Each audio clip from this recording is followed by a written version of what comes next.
Good afternoon. I'll now call the Finance and Responsible Governance Committee meeting to order. This meeting is being held in person and electronically in accordance with the Municipal Act. Consent items. For the consent items, I'll read out the title associated with the recommended motions printed on the agenda to see if members of committee would like to deal with them on consent or hold them for discussion. Items that are not held will be deemed approved on consent with no further discussion. They will then move forward to the next general committee meeting for consideration. We have no public meetings or open delegations today. Our first is a presentation by staff and officers and agents of the corporation. It's a presentation from Watson and Associates Economists Limited in regards to the 2025 Ward Boundary Review Preliminary Options Report. I would now like to call upon Jack Amendolia from Watson and Associates to provide his presentation.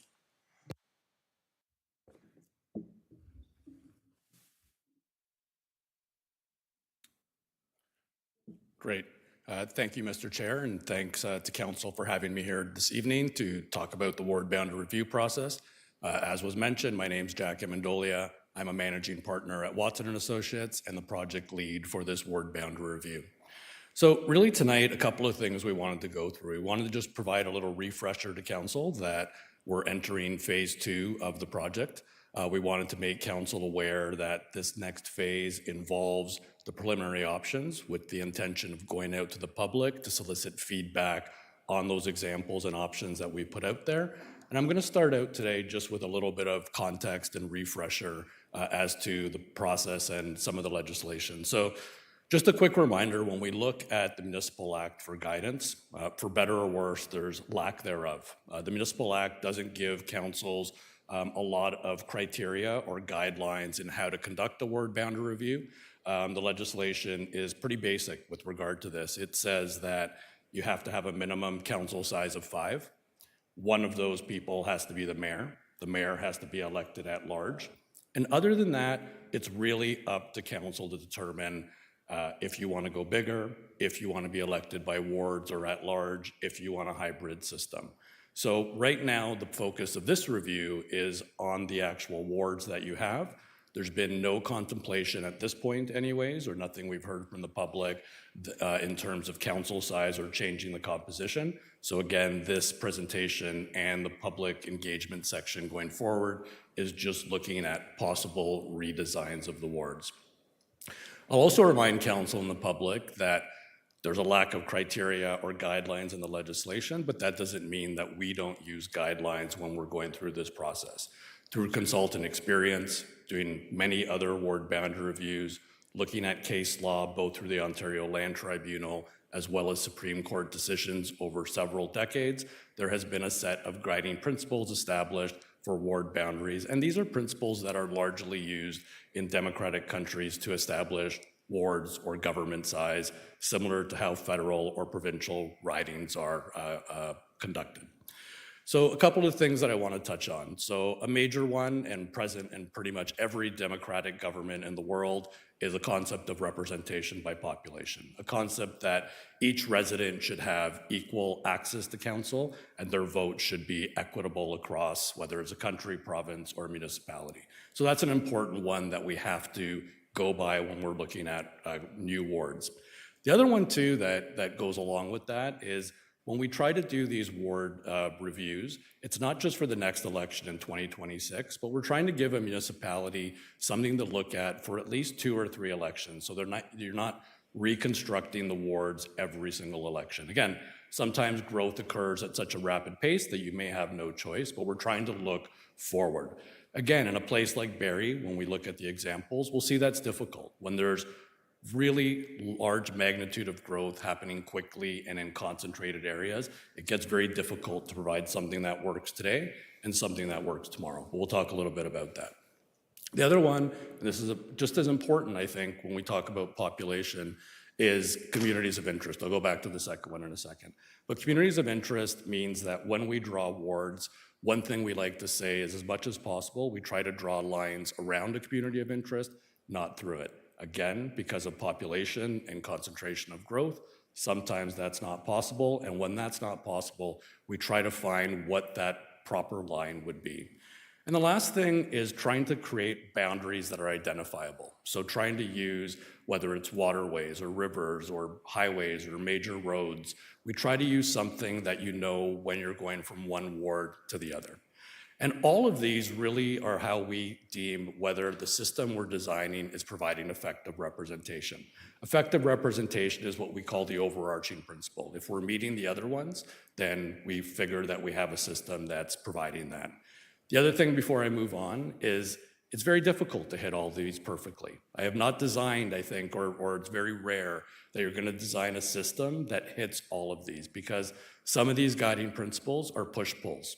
A lot of times I liken it to whack-a-mole. We fix, communities of interest, and then we go, oh, dang it, we now have screwed up population. And we fix that, and we're like, oh, now we're using a weird line. So really we're trying to balance those as best as possible.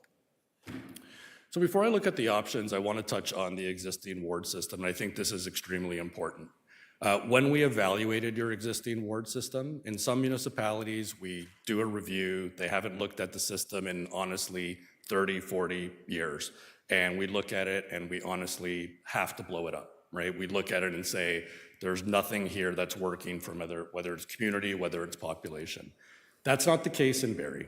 When we evaluated Barrie's ward system, and you can see from the evaluation table as well as the population table in the bottom left corner, it works quite well. The lines are pretty clear. The population parity amongst the wards, it's not perfect, but it's decent. It's in the acceptable range. The communities of interest, again, is it perfect? No, but it's pretty good. It's a system that works pretty good.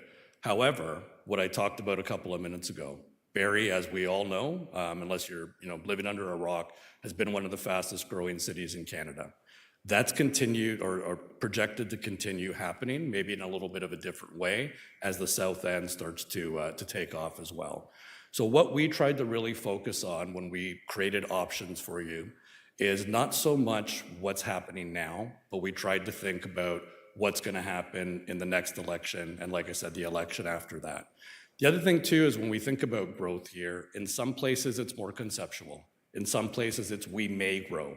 I don't believe that to be the case here. Growth is uncertain right now, economics are uncertain, but there are strong applications and strong growth coming here. So we really tried to focus on the future. And when you look at this, it works really well, but once that population starts to take off, the population parity takes a pretty big hit, and we see on the 2036 side of this, a lot of reds, which means those are wards that are greater than 25% from the overall average. And what we try to do from a guiding principle perspective, again, as much as possible, is try to stay in that 25% acceptable range.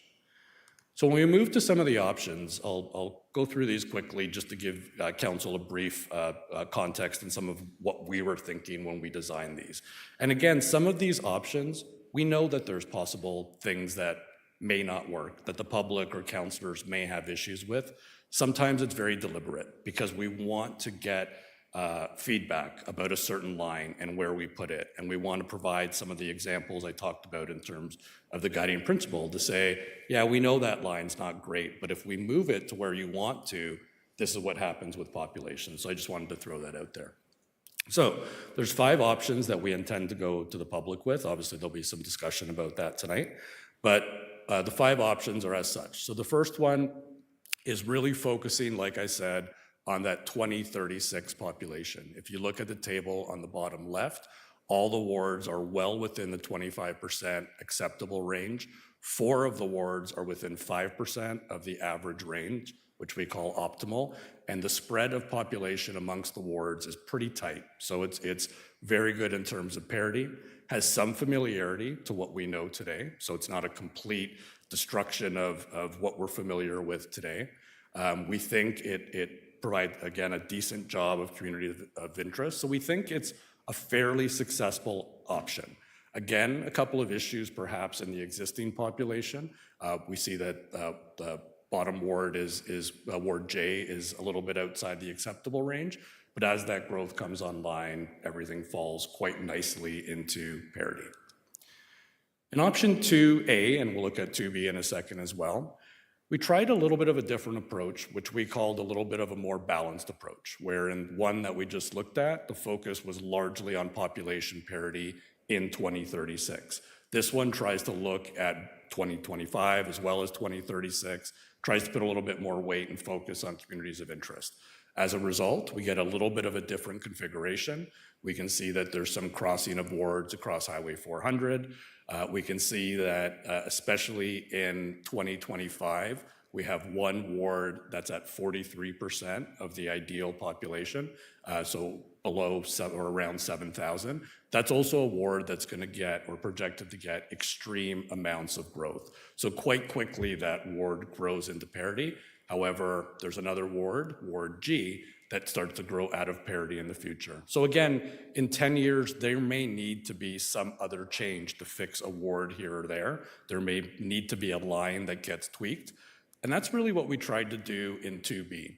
In 2B, this is about 85% similar to 2A, but we play with a few wards in the south end to eliminate that unacceptable population range we had in one ward in option 2A. And you can see in 2B, we now have 3 wards in 2036 that are optimal, and all the wards are within the acceptable range. Perhaps a little bit of a caveat is that by doing that, perhaps the lines in some of those wards aren't as ideal or as clean as in 2A. And then 3A, quite a departure from what we've been talking about. So if we think of option 1, focus on population and very technical in terms of that 2036 population. 2A and 2B, a little bit more balanced across the guiding principles. 3A, and we'll look at 3B in a second as well, the focus is largely on community of interest. So we see that no wards cross the 400. We tried to pay, again, as careful attention as we could into existing neighborhoods and trying to ensure that there's connectiveness between those neighborhoods in the same ward. But when we look at population parity, not so good.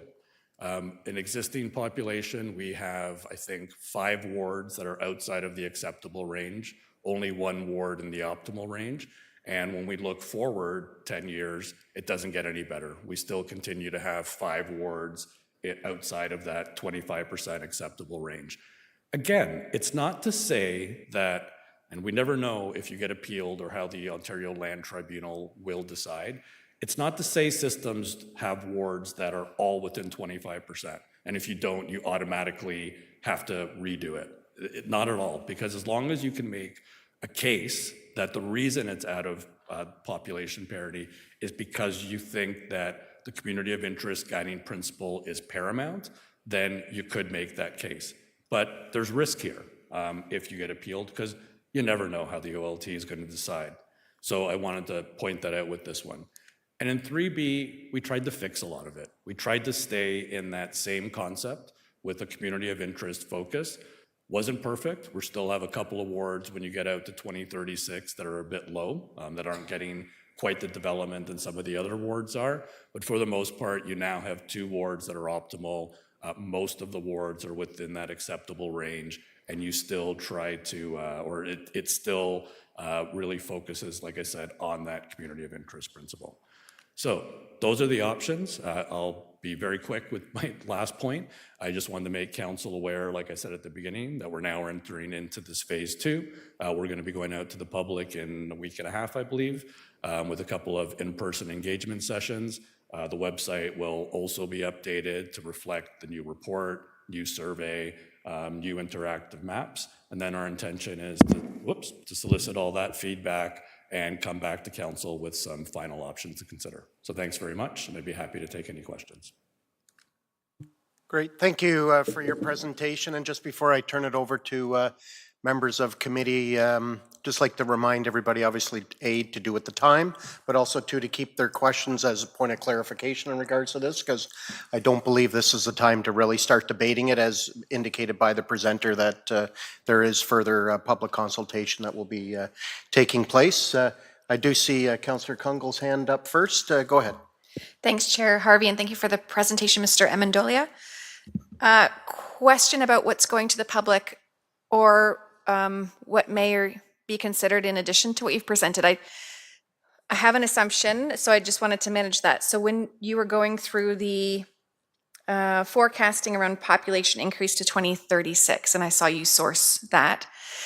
Is there any lens or conversation? I think I share this more with my one-on-one. So while we make some assumptions about how and where people will live as we look at population density across the city, do we also have, I will call it a layer or filter of consideration that says, if we have developments that we know have been approved that are quite high density, and we know we've been focusing Bayfield seed areas into certain kind of, I'll call them junctures or areas, while we don't have that timeline on occupancy, but we know unit size, is that being brought into the picture of where we're going to look at that inflate or deflate the assumptions based on data that you've used on this over time?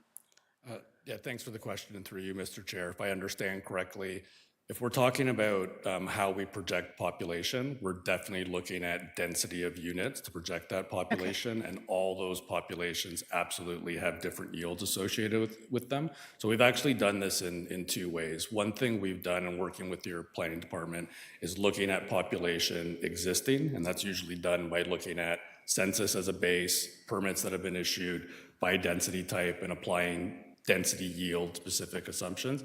Same thing for the population going forward. So absolutely, condos are producing less people than low density. And maybe the other part of your question in terms of timing and uncertainty, perhaps, not that it's baked into the projections, but I think there is uncertainty in the high density market right now with the condo market. So perhaps when we're looking at those projections and the population arising out of them, if you know, perhaps to put it this way, if I was council and I'm looking at a ward that is really low and we think it's going to increase in the next 10 years, but it's very condo heavy, perhaps that's going to have a little more uncertainty associated with it than a low density subdivision where applications are already in and there's already things going on. So I hope I answered correctly. I believe you did. So my assumption is, while this kind of moves through its own process and it's going to the public and coming back, the thresholds should probably stay true to what's being presented, because it does, I think, absorb or include considerations to say, we know certain areas in the city are going to go up in density based on what we're already seeing approved, but maybe not yet occupied or in current population stats. It does, correct. Okay. We haven't compiled our own forecast. All our information is consistent with the city's planning, the county's planning as well. Okay. So thank you. you're welcome. Thanks. Appreciate it. Thank you. Any other members of committee? Any members of non-committee? Great. Oh, go ahead, Councillor Nagusi. Thank you. Thank you for the presentation. Just a quick question. Why is the word designated by letter rather than numbers? You know, when you go for public consultation, I think it might create a little bit confusion since most of the resident knows their word by number. Yeah, thank you for the question again to the chair. I believe the intention to use letters was just to move away from any association with the present wards, right? So it wasn't that we didn't want to get into people saying, well, that's my ward and why are you changing Ward 1? So we went with a randomized lettering approach to try to move perspective away from that and just say, look, these are the wards, they're just identified by letters for now. However, it's important for the public and council to be aware that if you make a decision and you choose an alternate ward boundary, you can absolutely return back to your number configuration. You can name them if you want. It's up to council to determine that. But the randomized lettering right now was just for public consultation purposes. Okay, thank you. Great, thank you. Deputy Mayor Thompson. Thank you. Thank you, Chair Harvey. Sorry about that. Ms. Cook, it's not an amendment, is it? It's actually just direction, or? Through Councillor or Chair Harvey, yeah, it would be like just be a motion, a direction of the committee. Okay. Motion of direction of the committee, ward boundary review, that option 1 and option 2B of the 2025 ward boundary review preliminary option report dated April 29, 2025 be the only options moving forward for further public consultation prior to a final option being presented to council. that when the final options are presented to council, the numbering of the wards be done in such a manner to minimize the number of residents experience a change in their ward number. And I can speak to that. Great, thank you. Go ahead, Deputy Mayor. Just looking at the report and stuff, and thanks for the report. It's very insightful, and you can see there's a lot of if-a, woulda, couldas in some of the later options, and I think a lot of us around here, and myself, I think when we did our one-on-ones, it was something, I guess the consultants were saying, that it's typical to like straight lines, and that makes it really identifiable and a lot easier to govern, I guess. You know, not changing like over a highway and stuff like that. So I think the ones that achieve it, and then with the numbers of population in 2025 where are going to be true, where in 2026 there's a lot of variables to get to that point. So that's kind of the direction I've taken to just eliminate some of them, just to kind of laser focus the public on really, I think, are the best options. And that's why I'm putting it forward. Great, thank you. And actually, just before I go to yourself, Councillor Kungle, I just want to ask a point of clarity. I don't disagree with the direction of staff that's come forward, but on most of them, they seem to have very straight defined lines. Now, option one, again, on a quick perusal and reading your report earlier in the week, does seem to make the most sense, but so I would be in Ward D.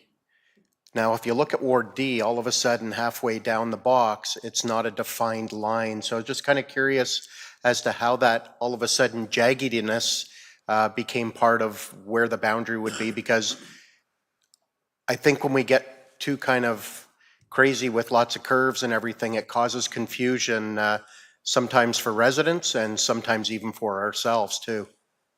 Yeah, thank you for the question through you, Mr. Chair.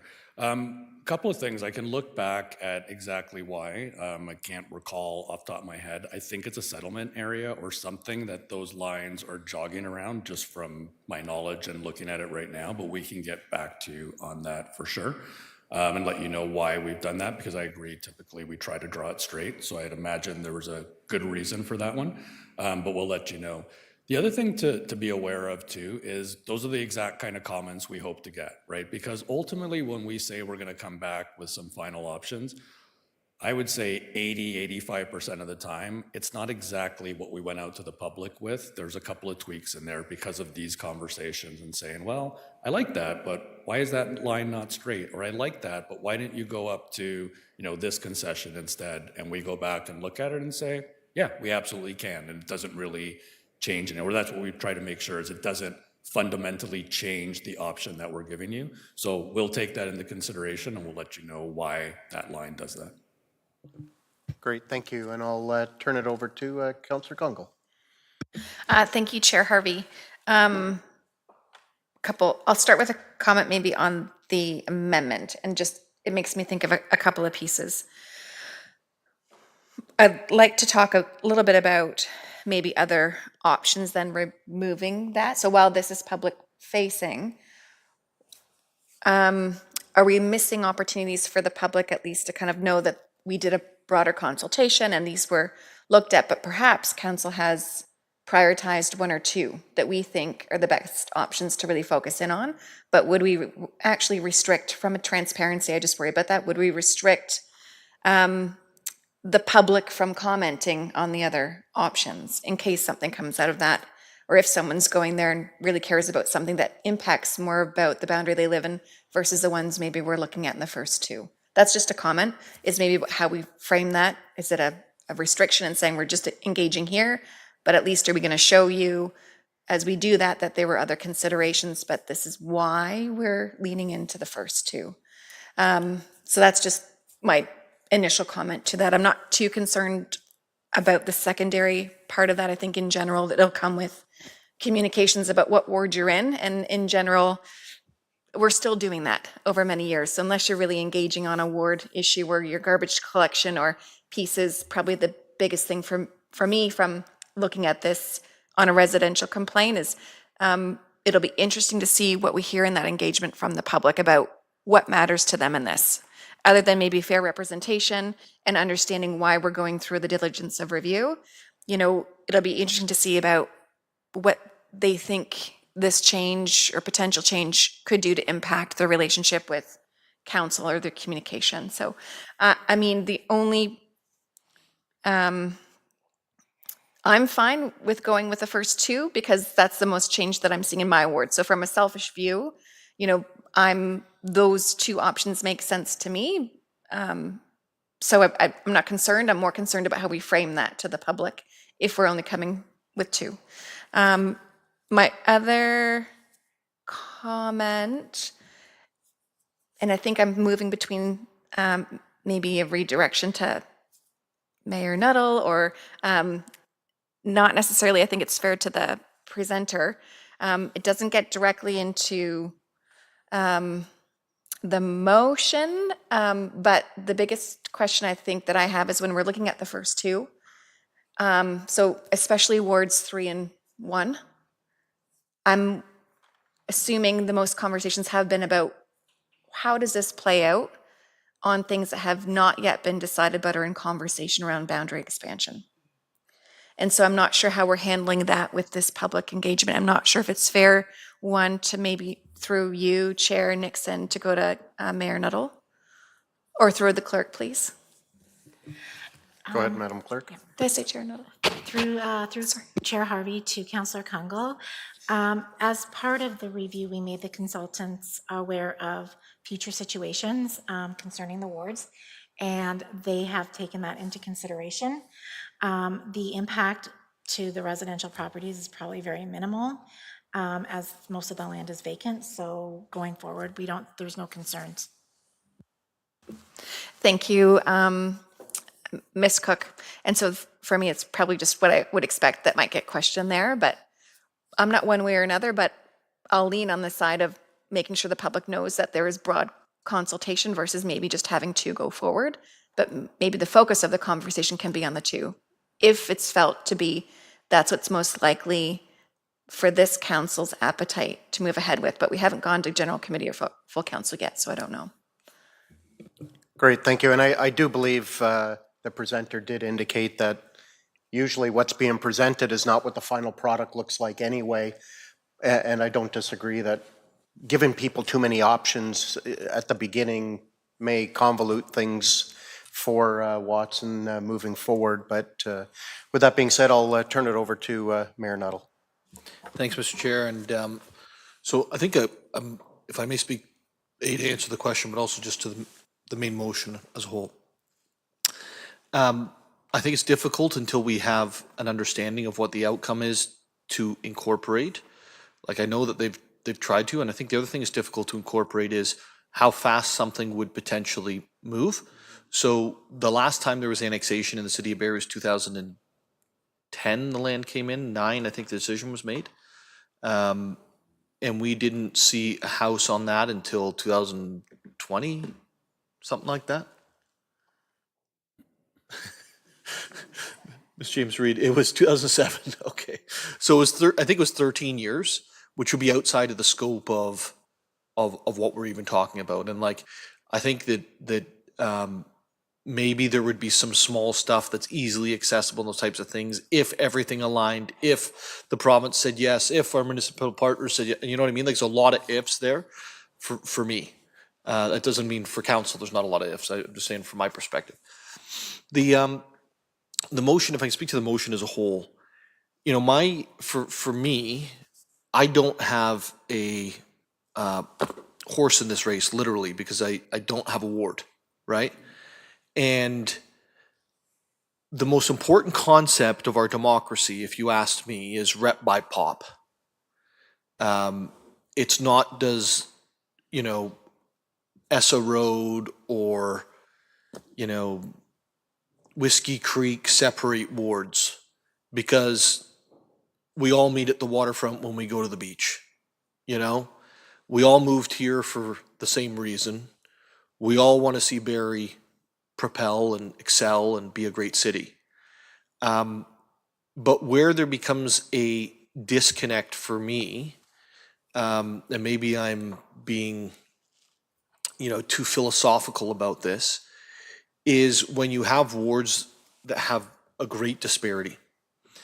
And, my comments, I gave some comments in person, I'll give some comments now that are like the 25% to me is not 25%.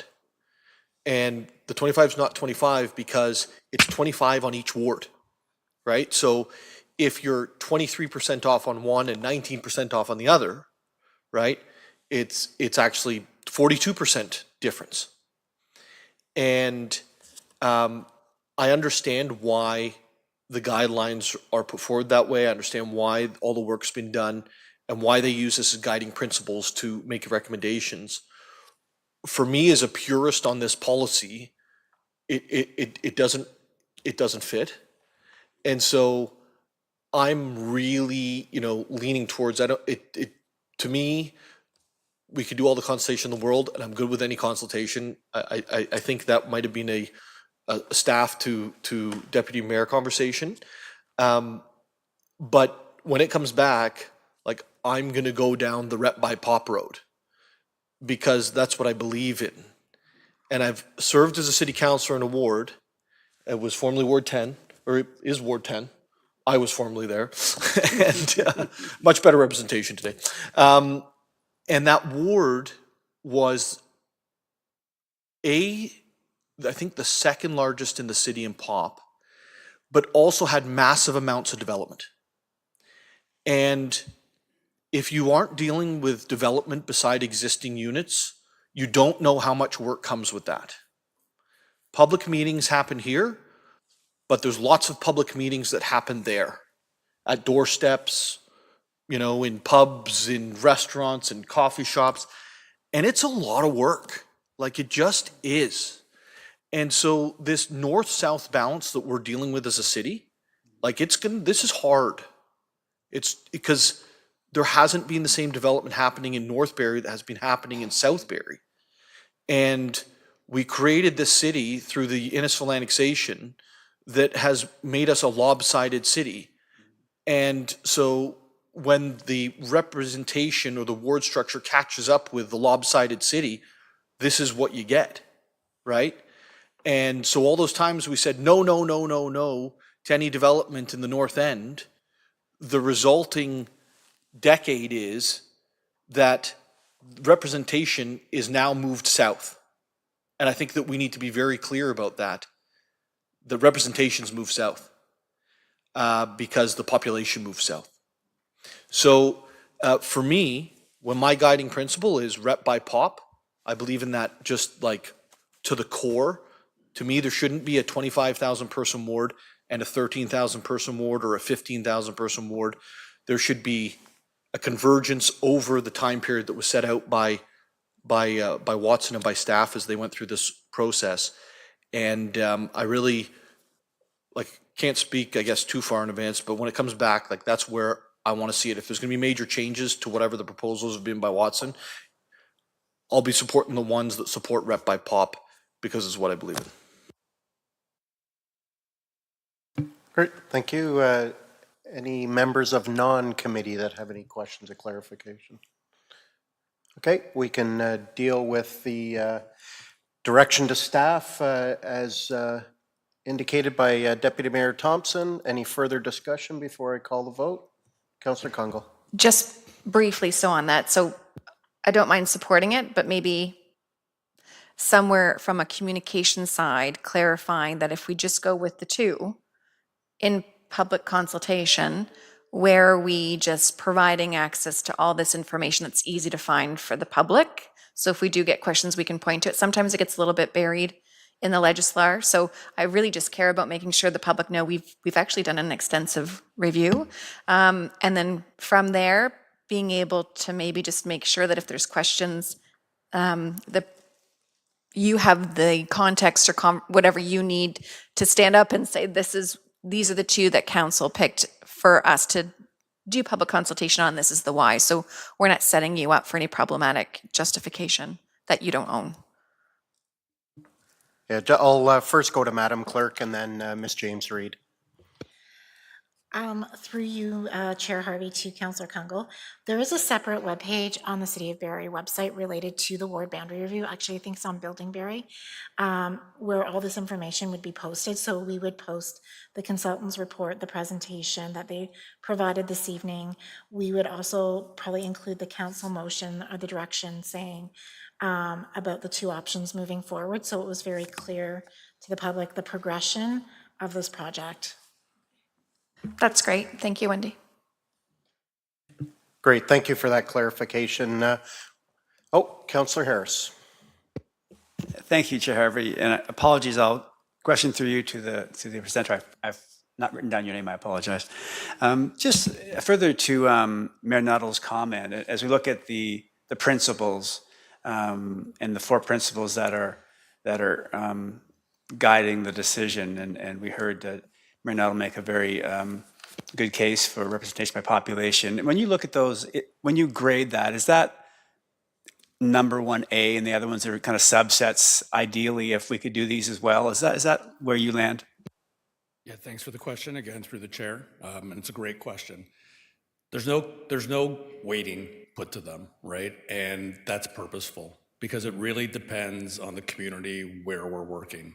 I think the mayor put it quite well. And for context, I'm an urban planner and a land economist. So I also tend to go towards rep by pop because that's my background and that's how my mind works. But we also work with municipal affairs experts who you've all spoken to, Dr. Spicer, who brings that other lens to it, right? Who helps balance this whole perspective out.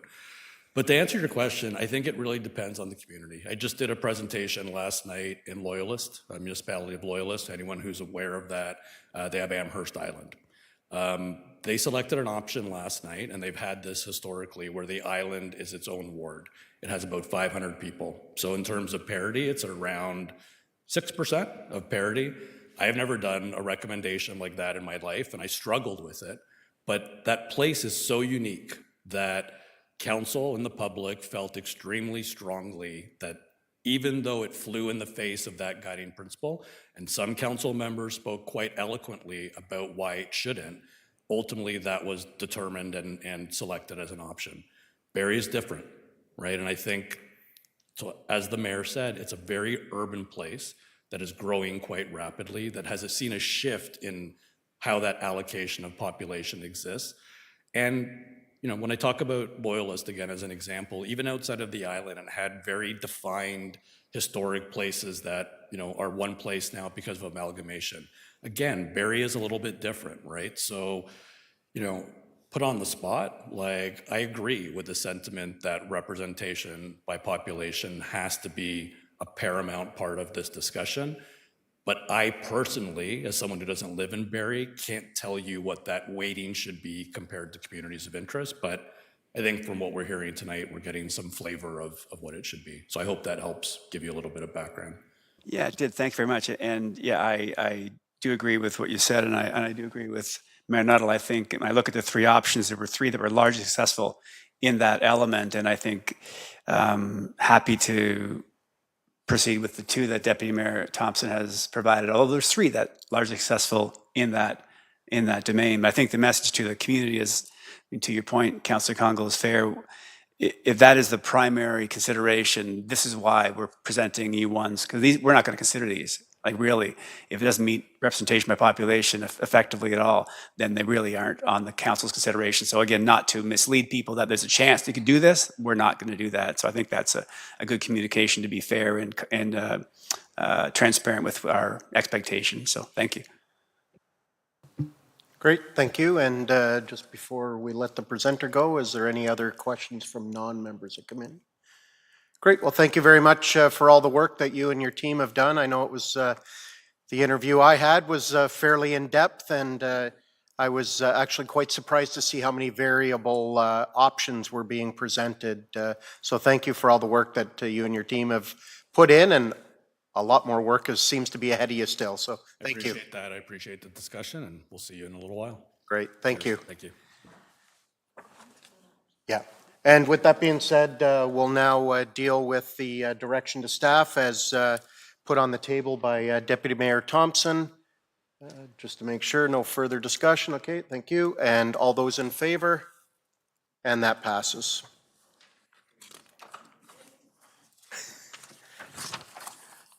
And then we'll move on to Section 5, which is deferred and referred items. There's one deferred item on the agenda this evening, and that's 5.1, Motion 25G 085, deferred to General Committee on April the 16th, 2025, and that's the Conservation of Built Heritage Community Improvement Plan. And as I go through this, if anybody wants anything held, please do advise. Hold, please. And that's held by Councillor Kungle. And then number 6 is report of advisory committees. 6.1 is a report of the Order of the Spirit Catcher Committee dated March 27th, 2025, and that's just to be received. Number 7 are reports of committee. 7.1. First one is Red Park Community Loan Forgiveness Request. Hold, please. And that's held by Deputy Mayor Thompson. And then other items for discussion under Section 9, Community Project Submissions. There are 15 community project submissions. Are there any concerns with any of the community project submissions? If none, I can consider them to all be approved on consent. However, I will also indicate that 9.8 I will be withdrawing as it's no longer required. And they're all approved on consent. And then I will go back to the 2 that were held. So the first one was held by Councillor Kungle, and that's motion 25G85, deferred to General Committee on April 16th, 2025 in regards to the Conservation of Built Heritage Community Improvement Plan.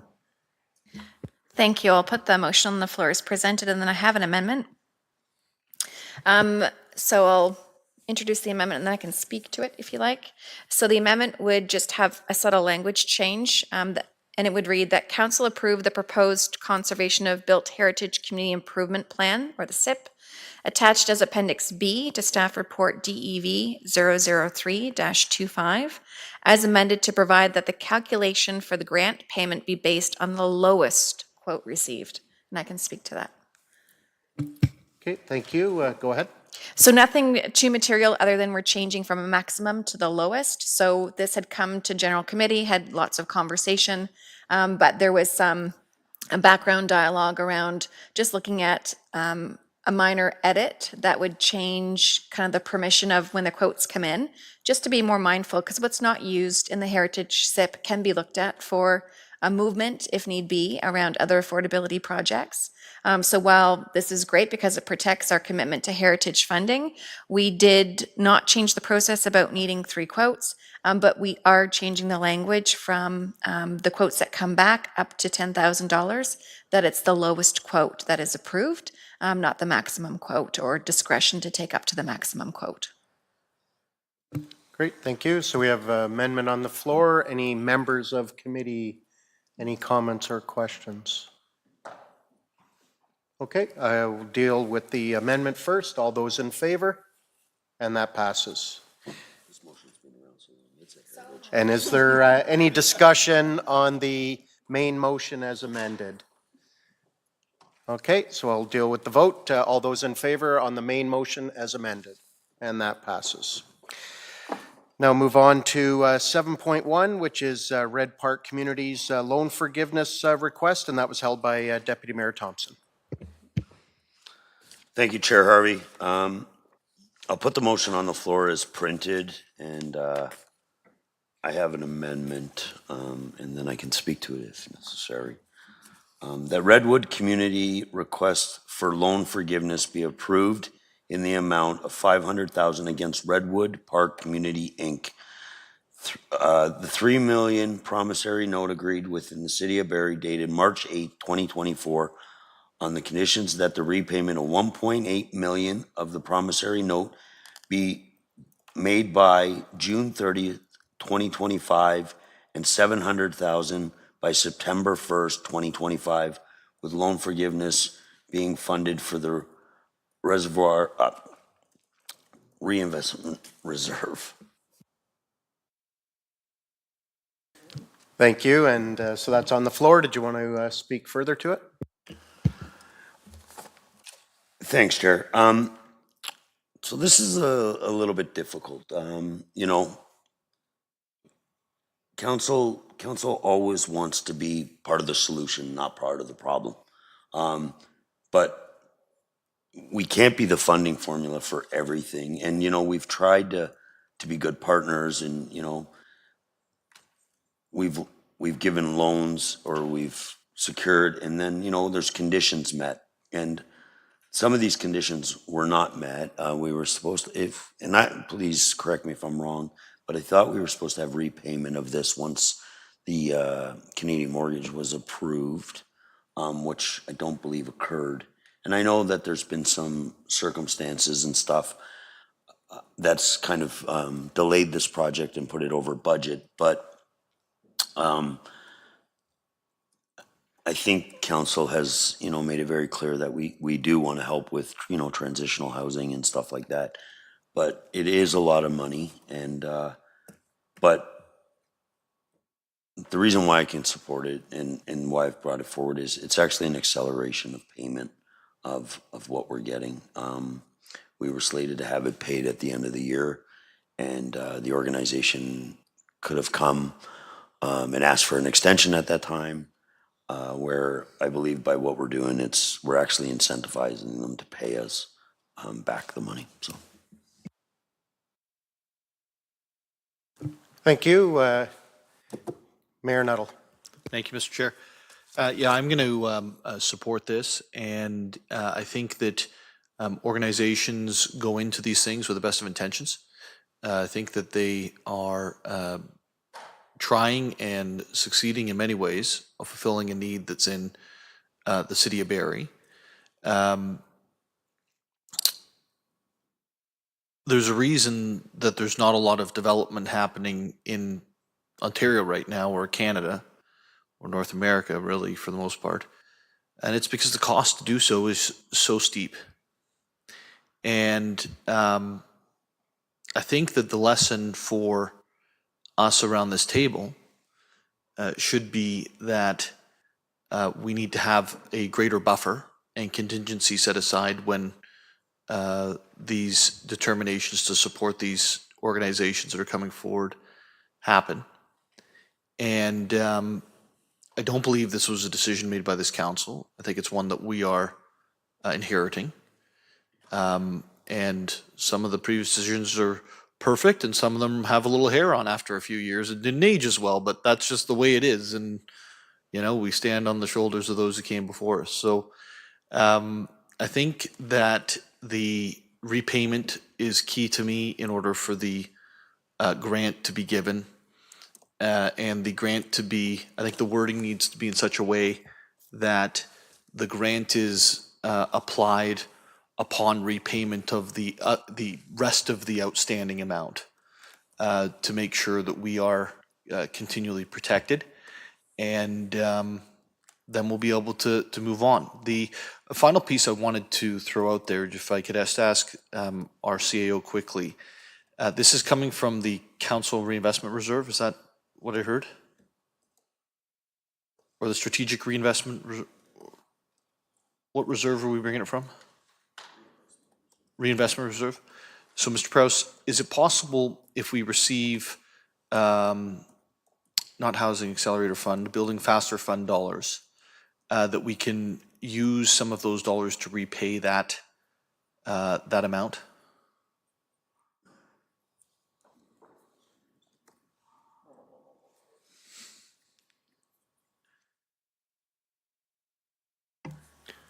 Through you, Mayor Nuttall, through Chair Harvey to Mayor Nuttall, it's staff's opinion that the housing, the half funding from the federal government might be usable, but not the Building Faster Fund, which is a little more prescriptive.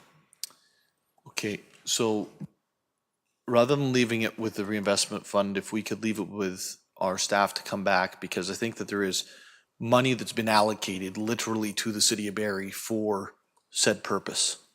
It envisioned projects going forward, not projects behind us, for sure. But the purpose is the same.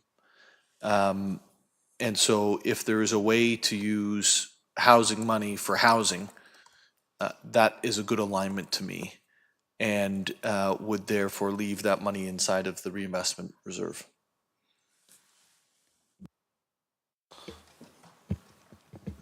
I guess I would take that as a friendly, Madam Clerk. Through Chair Harvey to Deputy Mayor Thompson. Probably not. It's because you're changing the funding source, so it's less than a friendly. I think should be voted on as an amendment. But also, for auditing purposes, we have to track in our motions like where the funding's coming from. So I would suggest maybe put reinvestment reserve or through federal funding or through funding opportunities or something like that, just so it's covered off. Because when we get audited every year on our motions and how funds are spent and whatnot. So if we don't identify a specific funding source in the motion, that could be problematic. Thank you for that. Would you like me to read the whole motion or just the bottom part where it says that the funding come from the reinvestment reserve or funding from the federal government allocated for housing? I'll have that amendment, if that's okay, Chair. Yeah, go ahead, Deputy Mayor. I don't know if you... That's it. Short and sweet like usual. Any other members of committee with any questions before I turn it over to any non-members? So I'll weigh in on this. I personally struggle with this. We gave them a loan with certain terms attached to it, and now we're talking about changing the needle significantly when you're talking about a $500,000 forgiveness in regards to a $3 million loan. And also, too, when you consider all of the other financial incentives that have been provided to this particular build, they haven't paid any DCs. Everything was done through the CIP. They've received a per door grant on top of that. I was trying to find the previous report from February, but I couldn't. But off the top of my head, I think somewhere it was in the neighborhood of like almost 700,000, whether it was just north or just south of that number. So I really struggle because if we get ourselves into this situation in the future, it really opens up Pandora's box that we change the needle again. So that's why I personally struggle with this. And I'm not quite convinced if I was to start banging on a few doors that my residents would think that this is a good deal for the taxpayers. But with that being said, I will call the vote on the main motion or the amendment that's put on the floor. All those in favor? And that passes. Now on the main motion as amended, all those in favor? And that passes. And that brings us to the end of our meeting, I believe. So let me just double check and make sure there's nothing else on the end. Yep, we are now at adjournment. So this concludes Finance and Responsible Governance Committee meeting. This meeting is adjourned. And just to confirm, Madam Clerk, are we still going to target for 7 o'clock or just a little bit after? We have affordability right now, so Oh, that's right. but affordability is like maybe 5 minutes. Like, won't take very long. Okay. And then we have dinner.